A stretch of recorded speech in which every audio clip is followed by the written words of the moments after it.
The Water and Energy Education Program provides free education through classroom lessons, field opportunities, scheduled class visits to the Sonoma Water Education Center,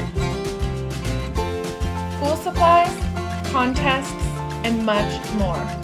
Through these programs, students investigate local scientific issues, such as the impacts of climate change in the Russian River watershed, and learn about important topics like water conservation, renewable energy, and environmental sustainability.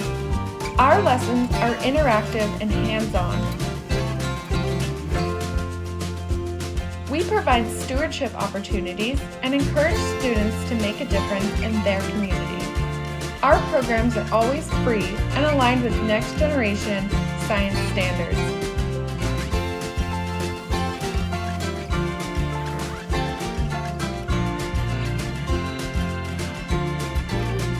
Explore our current offerings at sonomawater.org/education.